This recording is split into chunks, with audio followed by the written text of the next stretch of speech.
Hello everyone, I'm Santiago, and today I'm gonna be testing H1Z1 King of the Kill on the GeForce GTX 1050 Ti for FPS monitoring. This time I won't be using cam, since due to the anti-cheat software called Battle.eye is not currently working with this game, so I'll be using MSI Afterburner instead. So H1Z1 King of the Kill, I'll do 1080p, 900p and 1440p. To skip any of those sections of the video, check the description below. So for 1080p I'm going to be using close to the maximum settings. The render distance will be at 2000 and I lowered the shadows from ultra to high in order to get close to 60 frames per second. While you're outside the city, it's possible to hit 60 frames per second very consistently, but once you get into the city you'll see drops below 60 when I'm looking far into the distance. In a section when I get to a rooftop and look at the rest of the city, I get drops to 40 to 50 frames per second. That's due to the CPU, it seems, since the GPU usage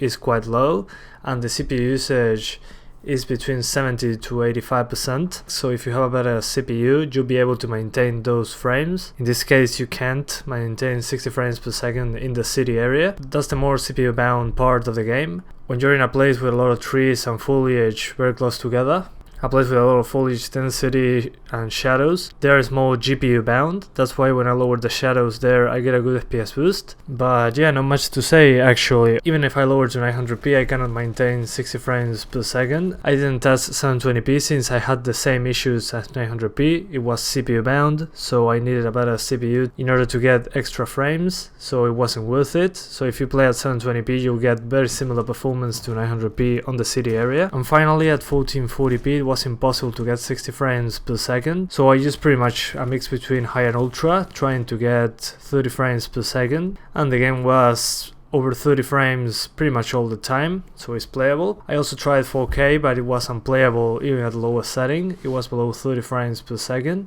so I had to skip that one. It's still unfinished, so keep that in mind. This should improve later on, but we'll see. Anyway guys, that's pretty much it. I hope you keep enjoying the video, thanks for watching and see you next time.